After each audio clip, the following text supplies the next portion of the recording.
So emotion junkie, certainly. Adrenaline, no, this is what you don't want. Endorphin junkie, certainly. This is what you look for down there.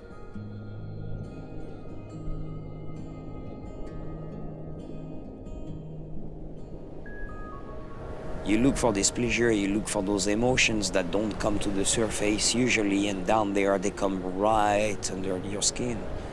And this is what's amazing about it, is that how can something so inhospitable can be so welcoming in a way, can be so warm in a way, despite the cold.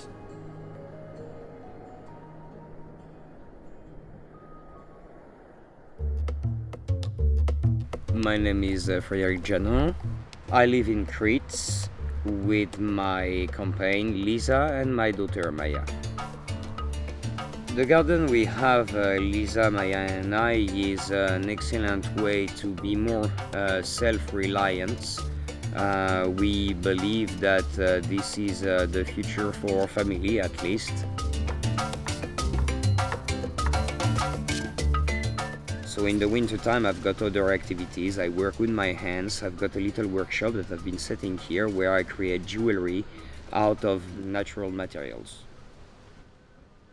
I try to work on natural materials like olive wood to create some shapes out of the history books I study. And I use for that different materials like wood, pebbles from the beach that I collect with Maya, which is kind of a little game on its own.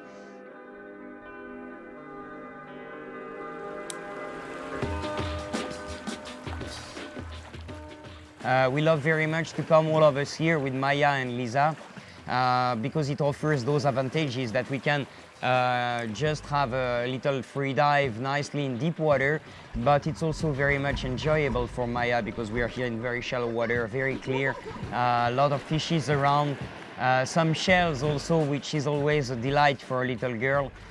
So this is a privileged spot for all the family, not only for free diving.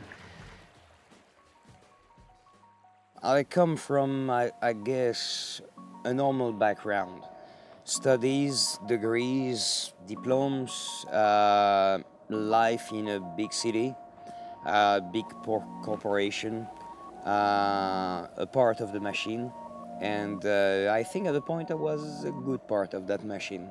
Nevertheless, I realized one day I was that part of the machine and I didn't perhaps want it to be a part of any machine anymore. So I decided basically to reborn, and this is really what it is for me to travel, because I'm traveling now for a long time, and every time you move place, it's like you're reborn.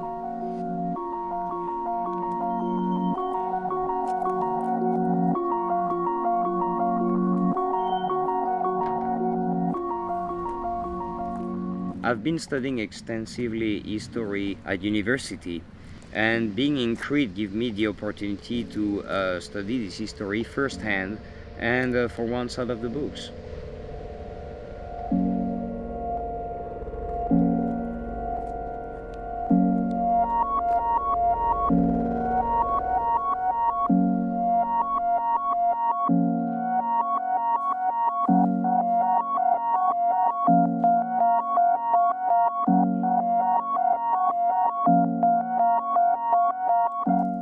It is always dangerous business than to work with the sea,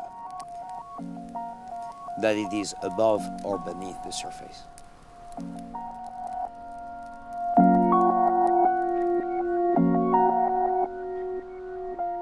The more I dive, the more I realize that even if my main concern is the marine species and their observation, I need the depth and I need to dive deep.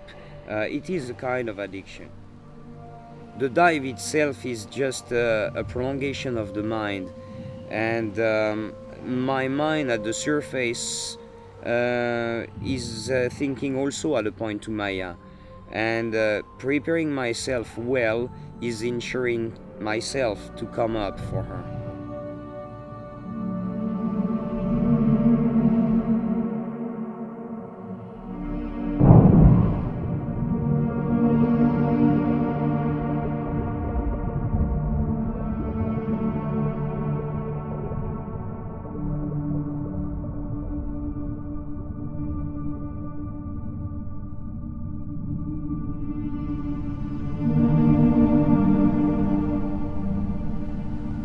when you don't dive so deep for a little while, you miss it. You really want you to go deep. You want to go deeper than that.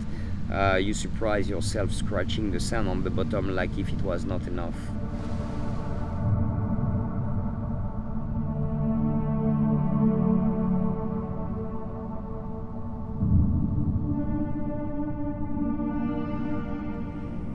The mind is very important. You have to be relaxed.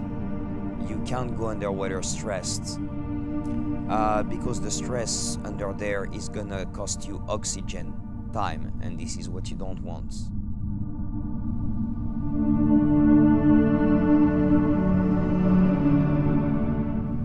The lack of oxygen creates strange things in your mind. So a lot of feelings, emotions are passing through. Sometimes some feelings you can't even identify. You say, I didn't even know I could be like that.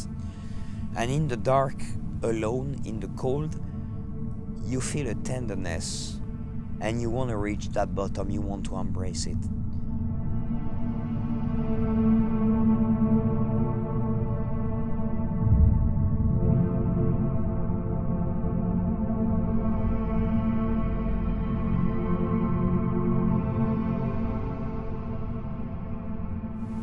The risk of diving is dying.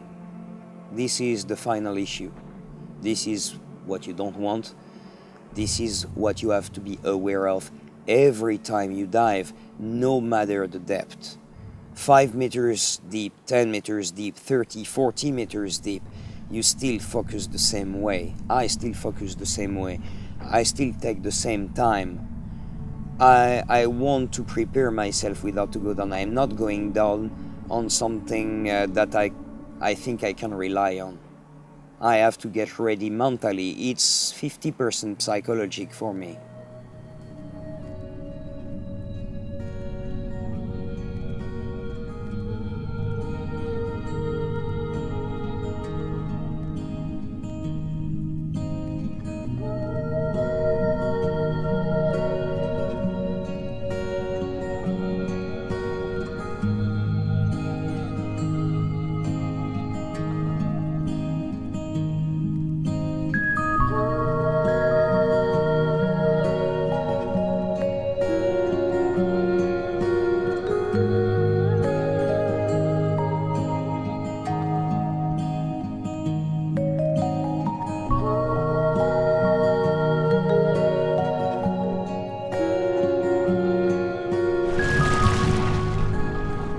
First feeling that comes to you when you break up the surface is, okay, I'm safe, I'm at the surface, I'm breathing, everything is alright, and then, whoa, what was that? What I saw down there, what I felt down there. You want to go back straight away.